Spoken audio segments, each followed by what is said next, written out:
very good action. Martin Schanker keen to make it 2 in a row. We've now had 3 different winners in the previous 5 rounds of the championship. Sweden, my country, is very enthusiastic about its rallycross, and understandably so when they've got Kenneth Hansen as a potential champion. Hansen was eager to win on his own home ground, while Martin Schanker's team were getting to grips with the vagaries of a new sequential gearbox on the Escort RS2000. It would save Schanker time in the car, but it was also costing him a lot of time getting to grips with it. The Swedish crowd packed the circuit then, ready for the finals. Will Gollop's Peugeot, with a bit more power here to the tune of some 50 or so brake horsepower, was therefore expected to go better than ever before. An all-new engine for this race, Will? Yes, it's a 1900, and we have only tested a little bit in England before we came, but I'm finding it very good. We have a few problems with gear ratios now are not correct, but we hope by Belgium we'll have that better.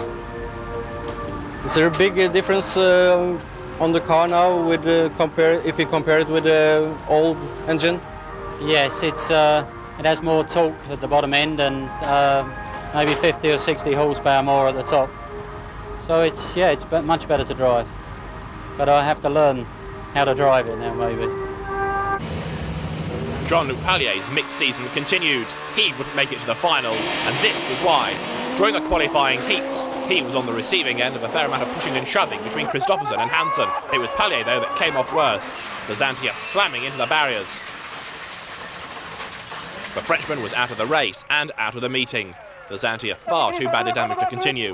It had certainly been a big impact, and Pallier had been the innocent victim of it all. The pushing and shoving had started with Kristoffersen trying to squeeze out Hansen, and the pair of them flicked into Pallier's car, which in turn was spun into the barrier. Kristoffersen moves across on Hansen, he gets squeezed, clips Pallier, and off goes the Zantia, heavily into the barrier. Bjorn Skogstad saw it all happen in front of him.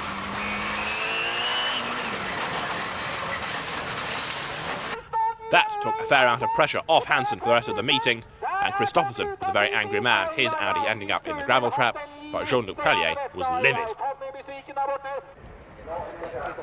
With the wheel being ripped off the car, the Zantia had suffered a great deal of damage. It was out of the meeting, and it also now left Pallier's team with a lot of work to do, in only a week before the next round in Finland. The Division 1 A final then gets underway. A good start by Ludwig Hunspeth and Richard Hudson there, slipping down to the back of the field. Bert Leinemann on the outside, Hunspeth on the inside. The white escort of Leinemann is going to have to give way, and it does have to give way. Hunspeth goes through into the lead. Ivan Opland chasing after them both with the Nissan, but he loses a place there. Round on the outside goes the Toyota. Christoph Bolin moving through.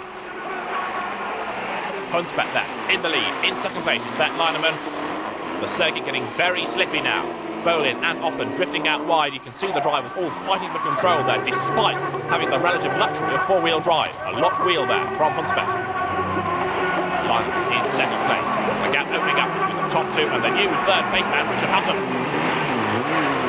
Accelerating their way on the tarmac over the line. Now, can Ludwig Hunspeth manage to fend off Leinemann to the checkered flag? He's having a very good go at it at the moment. Leinemann there in second place. Hunspeth brakes, sets the car up on the loose, making control very difficult. And as the rain now starts to increase, life is becoming more and more awkward for the drivers. Lots of understeer, look at that. Hunspeth scrabbling for grip as he goes up the hill. He loses the lead to Leinemann. He's fighting for control. There's contact made between the two. Leinemann gets knocked sideways. He should be able to recover. He does recover, so too does Hunspeth. Richard Hutton there had to back off and brake to avoid what could have been a bigger accident than it was ahead of him. So Hutton is still in third and has dropped back a little bit as a result. You can see there two very badly damaged cars though. Hunspeth over the curb, more understeer, onto the curb on the outside of the road. Off again, back on, more contact, he hits Leinemann, Hunspeth gets sideways, he goes off. Ludwig Hunspeth, the leading Scandinavian driver in the championship, does eventually recover, but down in fourth place. Leinemann wins from Hutton and Kuipers, but in the championship, Leinemann still leads. Hutton is down in second place. Svan, Hunspeth, Kuipers and Jones complete the top six. One more final to go in Sweden. It's going to be fast, it's going to be exciting, and it's going to be wet. Bjorn Skogstad, who won the B final, being pushed off the grid with electrical problems. The lights go green. Now, can Kenneth Hansen win on his own soggy home ground? Not if Martin Schanker has got anything to do with it, but the Citroën leads. Schanker is down in second place. The Swedish driver, Tommy Kristoffersson, is third. Then Brit, Barry Squibb and Will Gollop are fourth and fifth. And it's Schanker who goes through into the lead. Martin Schanker goes through into the lead. Kristoffersson muscling his way through on the inside of Hansen as well. Escort, Audi, Citroën, Escort, Peugeot. Will Gollop's car slowing at the back of the field. Hansen getting pushed sideways there by Squibb. They're all fighting for control on what is becoming an increasingly wet and slippery and treacherous circuit, but Martin Schanker is the master of it at the moment. He leads. He's going for his second win of the year. Hansen's going for his third, and Kristoffersson has yet to win this season. Down the hill, drops Schanker. You can see just how wet it is. The S1 gets sideways, he goes off. Schanker throws it away. Kristoffersson goes down to fourth. Schanker's off again, look. Squibb barging his way up alongside Hansen, who's not going to be denied. There's contact, and Squibb now spins. Barry Squibb has a big spin. From the tarmac to the loose, Hansen is bringing that gap down. Being careful with lots of power, making their way up the hill. You see the back step out as the power comes in. It does so. Schanker from Hansen, the gap coming down. Schanker won at Croft. Hansen won in Austria and in Portugal. He wants to win here in front of his own enthusiastic crowd in Sweden. He's tucked right up behind Martin Schanker as they drop down the hill. Schanker went off here a lap ago. Will he do it again? No, but he leaves the door open. Hansen's alongside. Hansen's through. Schanker's sorting out a big moment there. Look, the car very sideways indeed. But in the lead is Kenneth Hansen, and Martin Schanker is down in second place. The Citroën ZX Turbo leads in Sweden. Martin Schanker on the limit, the car stepping out of line all round this very tight and twisty circuit. He's trying to close again. He does close, but he can't find a way through. Drifts wide there, outbraked himself on the tarmac. He's now on the loose, back onto the tarmac. Hansen from Schanker. It's Kristoffersson in third place, but Martin Schanker is now slipping more and more away from the tail of Hansen. The four-wheel drive traction snatches in there, powers Kenneth Hansen out of the tight uphill hairpin. Martin Schanker in second, falling back.